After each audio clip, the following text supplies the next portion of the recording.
there, welcome to Gracie D Tai Chi. Today we're going to be doing a few moves that are excellent for the upper body, so let's get into it. One of the most relaxing moves in Tai Chi is going to be something called Chi Ball. This is also one of the most beneficial exercises for your arms. When we bring our hands up over our shoulders, we get an exercise. It's just gravity. You don't necessarily have to have a weight there. So let's get into Chi Ball. We're going to start with a nice, decently wide pose. Your feet just a hair wider than your shoulders, okay? We're going to have a circle. Our hands are not closed. There's a space between our hands because we're going to be rotating them over like this. As you can see, might be easier that way. Okay, so I'm going to start in the corner. If you notice, my feet are angled, and that is so I can easily turn from side to side. You're going to want to have your hands at least shoulder height. And in the beginning, start there. If you're feeling adventurous later after you've done this for a little while, bring them up, that's fine. It's going to increase the toneness of your shoulders, and the whole area targeted is going to be the upper arms into the shoulders. So bringing that little ball of chi around the side. As I always say, the slower you go, the more beneficial the move. This is very meditative if you want to make it so. If not, fine. But you'll have a nice exercise for your arms.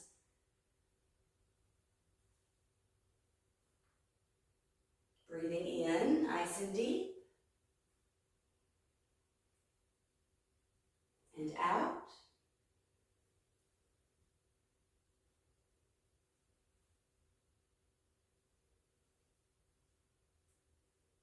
You want your hands to guide your feet, so they're going to be moving with your angle as you distribute your weight back and forth.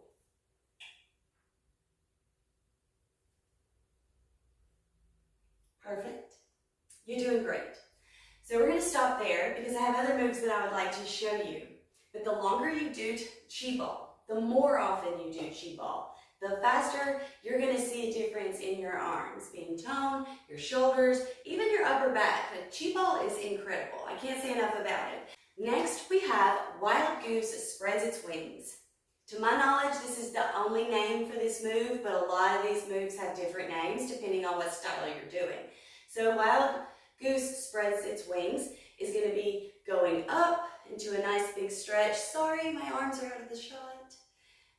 You're going to stretch up, but you're going to have your weight on the balls of your feet and bringing everything down. And again, bringing that chin down and up.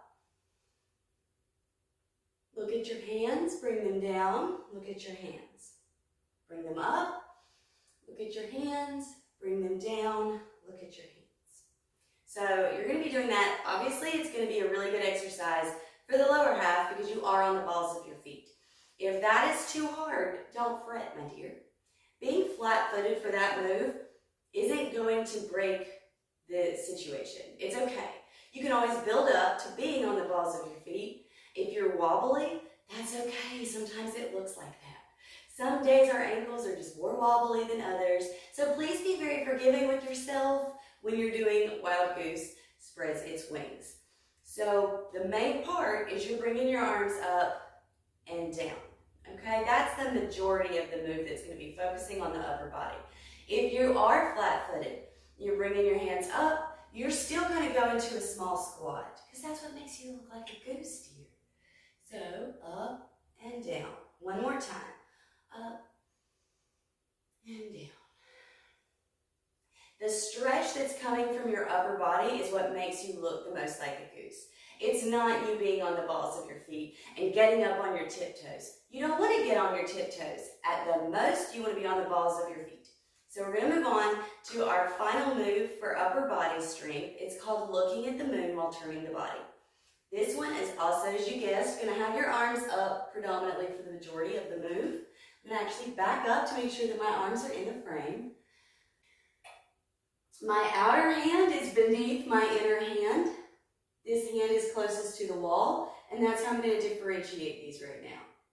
So we're going to be looking up at our hands. We're going to kick this back foot here. We're going to kick it back just a little bit. And you're going to want this foot completely straight and this foot facing that way. So this is what your feet look like right now. We're going to go down, bringing the hands down, bringing the hands up. And again, bringing the hands down and bringing the hands up. And again.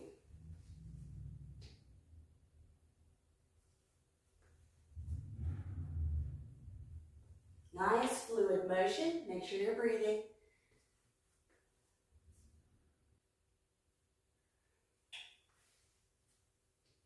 Just like that. Like I said, the more your hands are up, the more of an exercise you're going to get on your upper body. For full-length lessons, you can check out my Patreon. It is linked in the description box below. Until next time.